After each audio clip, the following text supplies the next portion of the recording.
Bismillah ve salatu ve selamu ala Resulillah ve ala alihi ve sahbihi ve men vala. Jaloliddin Suyuti rahmetullahi aleyhinin Halifle Tarihi namlı kitapta biz bugün Abbasilarning 20. sultanı Er-Razi Billah degan halifeniki hayatı bilan tanışıp çıkımız. Bu kişi Hicriye 322 yıldan Hicriye 329 yıla kadar yani tahminen 7 yıl hakimiyet beşide oltuğan. Bu adamın ismi Muhammed ibn Muqtadir. Yani Muqtadir Billah'ın oğlu buludu. Kunyası Ebul Abbas. Yani Muqtadir Mu'tazid'nin. Mu'tazid Telha Mutevekkil'nin. Bula köpünçe öldürülgen halifelerde aynı vaxtdaki. Bu kişi 297 yıl doğulgan. Anısı Rim dedi ki. İsmi Zellum namıyla meşhur. Bu adamga bayat qilingan vaqt Qahir Billah g'olab tushgan kisi bayat qilingan. Hamda Razi Billah ibn Muqla degan shu davrdagi buyuk qo'mondonni bir kitap yozinglar. Bu kitapni yozib kishilarga o'qish kerak. Bu kitapdagi mazmun Qahir Billahning butun yomon ish izlari, yomon xotirlari bo'lsin degan. Muş yılının özü de yani 322 yılı Deylemilerinin beşi Esbahan'da dünyadan ketken Merdaviş diyen kişi. Bu Deylemdeki aynı vaxtdaki Deylemlikler yoki Cilallıklarniki askeri kumandanı. Bular Paris'ni egallab olgan. Abbasilardan bu Paris iqlimini bular öz kontrolluğu ilib olgan kishilarda aynı vaxtdaki. Bunun işi acayip yoğunap ketken neydi? Merdavici'nin. Şu vaqtida bu Bağdat'ni besip kelmekçiken degan gepler taralgan edi. Şundaqla bu mecusilarga ittifoqdosh yoki mecusilarni yaxshi ko'rdigan shuni qaytadan tirildirish istikidagi odam ekan. Chunki mecusilik ayni vaqtdagi Parislarning dini. Demek bu devirde yani Arap milletçilik bilen Paris milletçilik arasında mı biraz toqunuşlu bo'lgan deyishki oldu. Şu devirdeki siyasi toqunuşlarını. Çünkü Merdaviç aynı vaqtida men Arap devletini vayron qilib yo'qitib Acem devletini barpo qilaman degan. Bu yerdagi Acem devleti aynı vaqtdagi Kisra devleti, Paris devletini demekçi. 322 yıl bo'lgan vaqtida Ali ibn Buvayhi Razi Billah'a adam evatdi. Yani elçi evatdi de. Men mush egallab olgan bütün shaharlarga, davlatlarga qarta 800 ming 8 milyon dirham pul to'lay. Men Olpan tapşıray dep elçi evetipti. Emniyet bu aldamçılık. Maqul dep bununla Razi Billah ton, bayrak evetidi de. Ama lekin İbn Buvayhi şu malını evet şaqqida ul keyniga so'zab evatkil unmidi. Maqsad xalifin chekpeqish kuchun qanchalik bor deb. 322 yıl bo'lgan vaqtida Mag'ribning podshosi Mahdi o'ldi dedi. Bu 25 yıl hakimiyet beşide o'tgan. Bu aynı davrdagi Misr xalifelarining cho'ng dadisi. Yani Fatimiylar deb atagan o'zini bu nadan galvanlarning cho'ng dadisi bo'ladi. Mana mush Mahdi o'zini Alevi deb atagan, yani Ali cemaatidan deb. Amaliyotda buning cho'ng dadisi bir mecusi edi. Ubeydullah el-Mahdi Mag'ribga kirib o'zini Alevi deb atavagan. Amaliyotda nasabshunos ulamolar buning cho'ng dadisini yoki buni bilmaydi. Bu amaliyotda nayt iflos botini edi deydi. Musulmon islomni, musulmondachilikni yo'qotish uchun yerisman nurg'un ulamolarni, faqihlarni yo'qotgan. Bu xalqni ozdirish uchun nurg'un ishlarni qilgan odam. Bunun balalarımı keyinki mezgilde dadısının yolunu şu siyasetini yürgüzgen. Arak payışını keng umumlaştırgan. Rabizi mezhepini keng taratkan kişiler. Bu Mehdi ölgendikin oğlu El-Qaim bi emrillah, Ebul Qasim Muhammed Qaim bi emrillah devlet beşik çıkkan. Muşi yılının özü de Muhammed ibn Ali Şelemgani yaki İbn-i Ebil Azakir diyen adam, namlık adam özünü ilahlık davasıyla bu cemiyeti taralgan dedi. Hatta bu ölükün tirildirelediken diyende gep taralgan. Şuna bunu tutup ültegen dağ eşit. Onun olan birge bunun etrafındaki bir kısım bu dinsizler, zindiqlarımı ten öldürülgen. Muşi yılının özü de yani 322. yıla Ebu Cafer Siczi diyen adam ölüp gitti. Bu şu devirdeki orada haciplerinin biri. Bu adam 140 yaşka kirgen adamken. Şunda bozumu bu adamınki bütün kulak, sezgi ezaları şunda cayda. 322. yılının özü de Bağdat'tan həcgi mağdığan yol takaldı. 327. yıla kadar yani 5 yıl takaldı bu yol dedi. Çünkü Fatimiler yolunu egelli bağın, Karmetiyle yolunu egelli bağın. Hem de 322. yıl boğa vaxtıda Razi Billah devletini quluq ravurs ilip iki oğlu Ebal Pazil ve Eba Cafer'ni birini meşrik tamanga, birini mağrib tamanga vali qilib, mesul qilib belgildi. 323. yıl boğa vaxtıda meşhur İbn-i Şenebuz vakası yüz bergen. Bu yani əməliyyatda en vaxtdaki dağınlıq büyük qari adam. Bunu müşahaz qıraatlarını oqışdın töv namı yazdırıp onunla qol koyduğun. Vezir Ebi Ali ibn Muqla degan kişinin huzurda yüz bergen bu vakalikler. Bu İbn Şenebuz degan şu vaqtdagi nayati büyük taqva tecvid qiraatida xil tonulgan ulamo ekan. Yani bu İslam qiraat mezhebida 10 xil qiraat bor. Bunun içinde 7'si mutawatir qiraat, 3'i meşhur qiraat, yani umumen 10 xil qiraat deb. Bu 10 xil qiraat umumlaşkan. Bundan başka bir kısım şaz qiraatlar bor. Yani 10 xil qiraatdan yatraq qiraatlar bor. Bu qiraat aynı vaqtlarda İslamiyet'in desek mezgillerde sahablarga ma'lum. Ama keyingi mezgilde bu qiraatlarning bir kısmı tedrici halde yo'qolgan. Yani bunu şaz qiraatlar deb atalgan. Yani yegane degan bo'ldi. Jiq mashhur bo'lmagan deb. Asasen qiraat ilmi 10 xil qiraatga markazlashgandan keyin buni şaz qiraati deb atalishga boshlagan. Mesela buningki tipik misollardan mesela Kur'an-ı Kerim'deki Fes'av ila zikrillah degan bir ayet var. Bu meşhur qiraatda Fes'av ila zikrillah deb keltirilgan. Yani Allah'ın zikriga harakat qilinglar, yuringlar degan mazmunda. Ama Abdullah ibn Mas'ud'ninki bir qiraatida ve Fes'av degan iboratni famzu deb ishlatgan.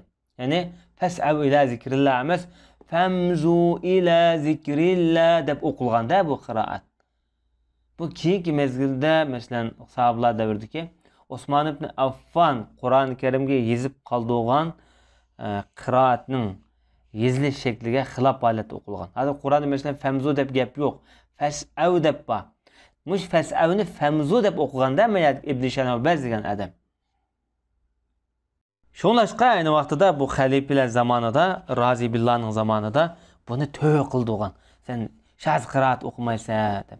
Çünkü Kur'an-ı Kerim'deki eziqib ketish, qanchalik avvali, o'zgarib ketish avvali kelib chiqishi mumkin deb. Bularning qilg'ashimi to'g'ri. Endi bu hashiyasida İmam Zahabi rahmetullohi alayhi mundaq deb keltirilibdi. Bu adam İbn Şenebuz degan adam shaz qiraatni izlab topib o'qiydigan, hatto mihrabda o'qiydi ekanda, amaliyotda Qur'onda u gaplar yo'q. Başka 10 xil qiraatdimi? Mesela o gaplar yo'q, bu yo'q. Amaliyotda buni rasmiy, ya'ni shakli jihatdan jiq o'zgarish bo'lmaydi uningki. Ba'zida alifni mesela fathani kasra o'qib qo'ydigan shakllar bor. Ammo Qur'ondagi yozilgan shakli o'zgarmaydi iboratniki.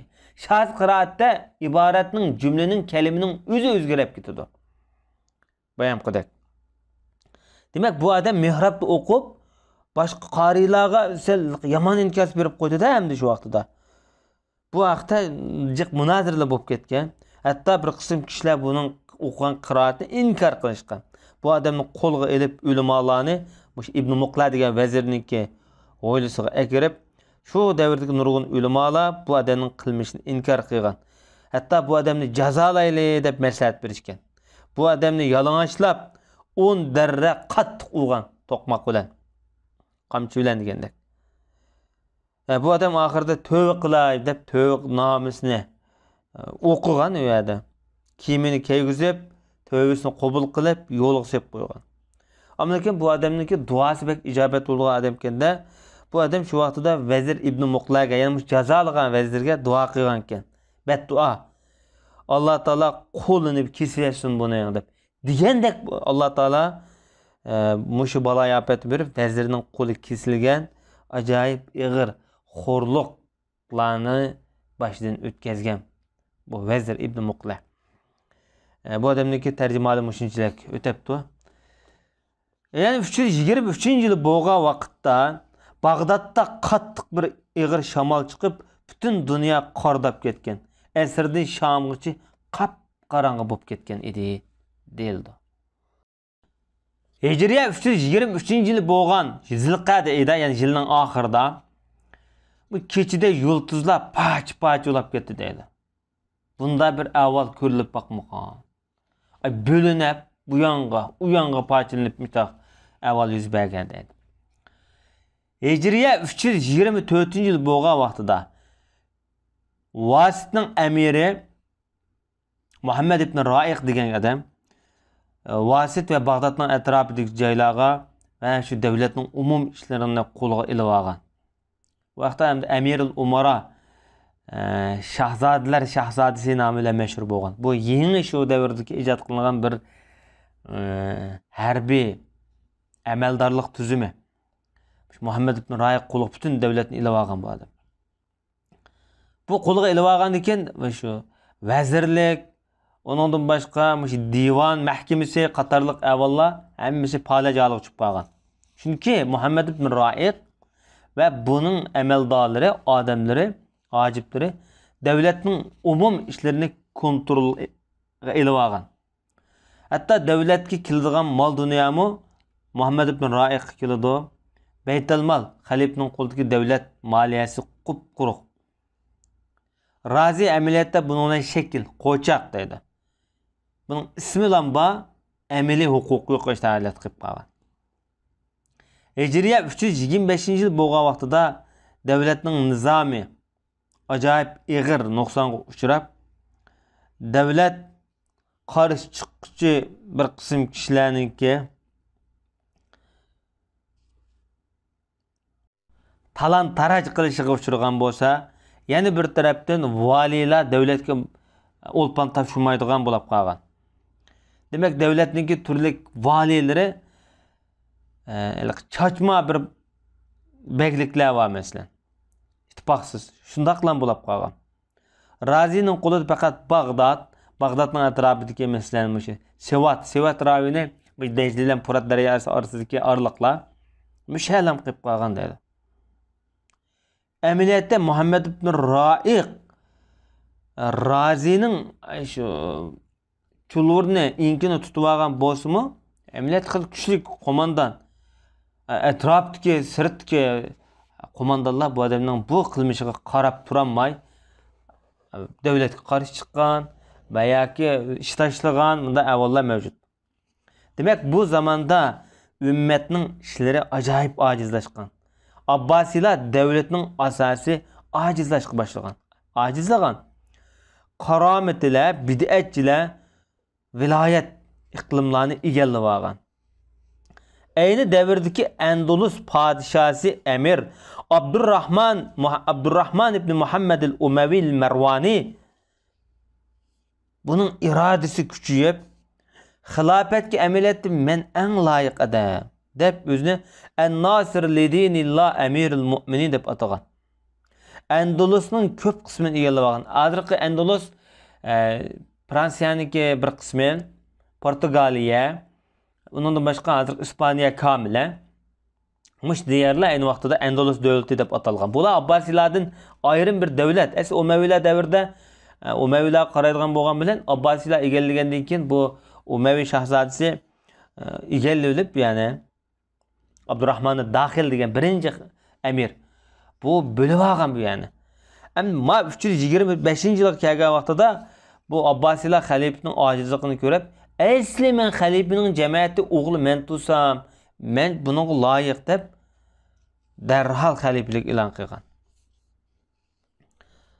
Bu adam deydi, bu Emirul Mu'minin en-Nasir lidinillah pek heyvetlik, cihat gazatını köp qiladigan, özün qilmishlari, xislatini aytib esil bo'lgan, bir qism şu devlet qarşı chiquvchilarni yıldızdan qurtgan, 70 qo'rg'onni sepilni fatih qilgan adam.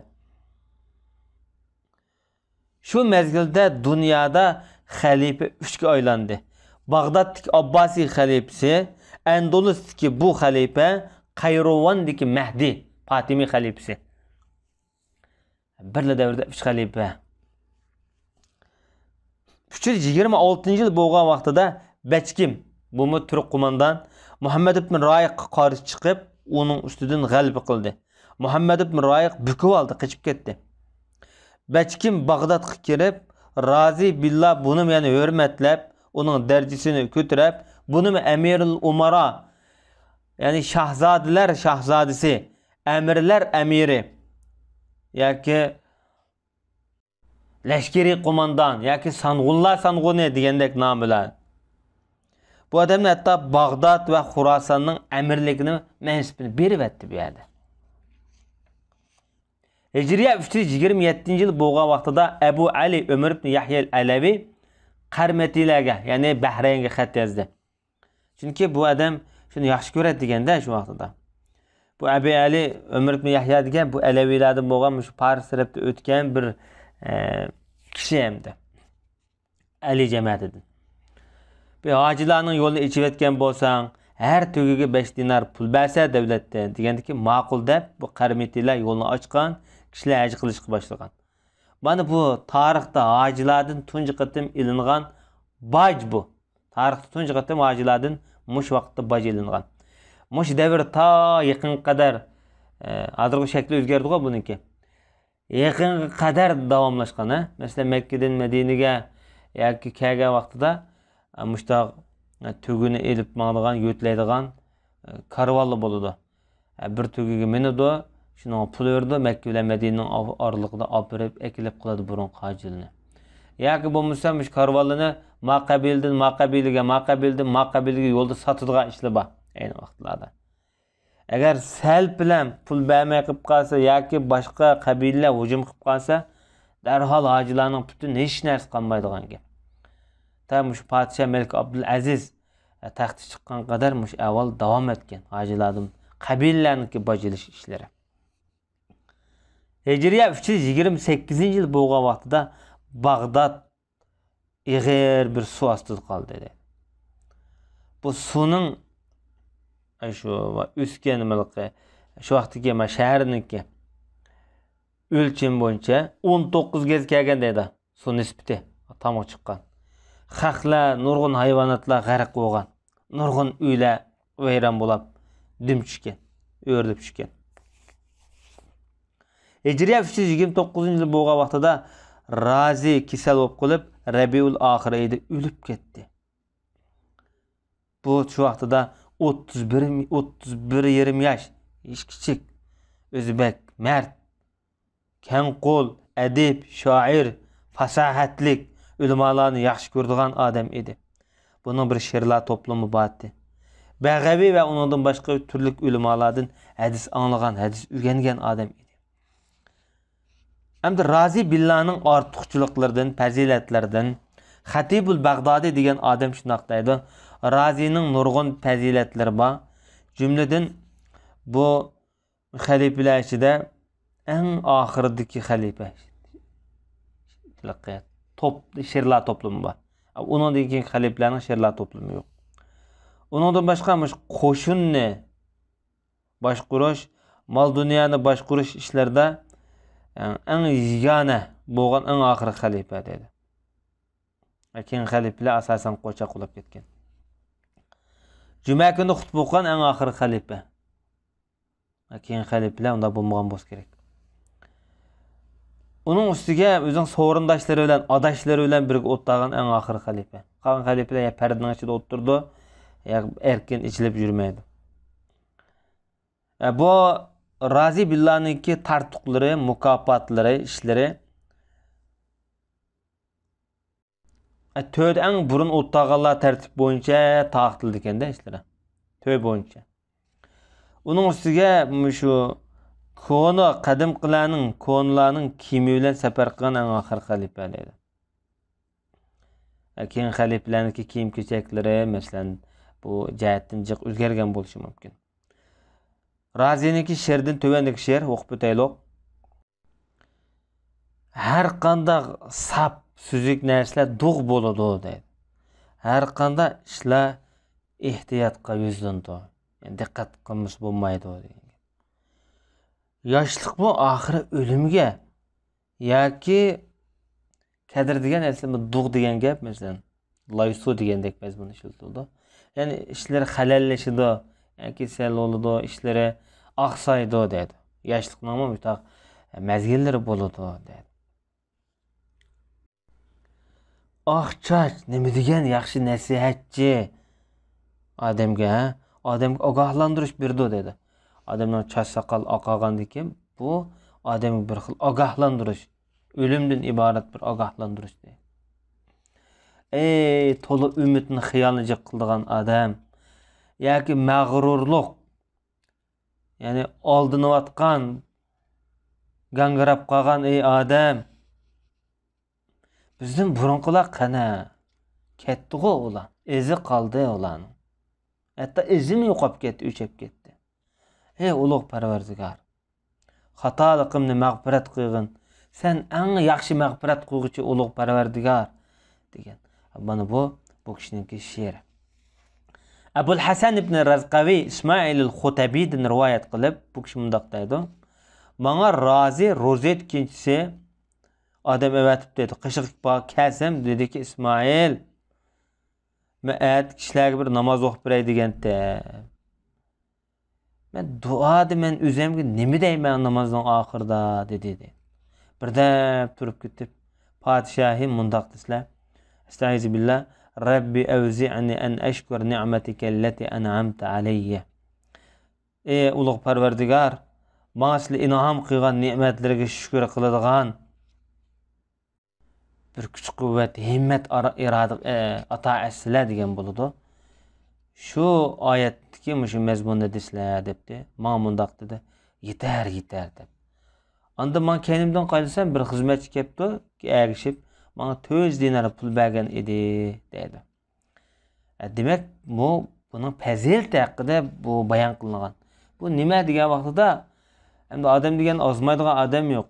Shunchalar bir davlatningki cho'ng bosh sultoni bo'lish bilan birga ma'lum qisman xatoliklari ketkizib qo'ygan taraflar bo'lsa-mu, 31,5 yosh paytida shu paytda turib bu odamning Xudo bilan bo'lgan o'zining bog'lanishi, Xudodan bo'lgan qo'rqish avollari bu yerda zikr qilinyapti. Bu nihoyat yaxshi avval. Bugun darsimiz musharakchi bo'lsin. Va sallallohu ala nabiyina Muhammad va ala alihi va sahbihi ajma'in.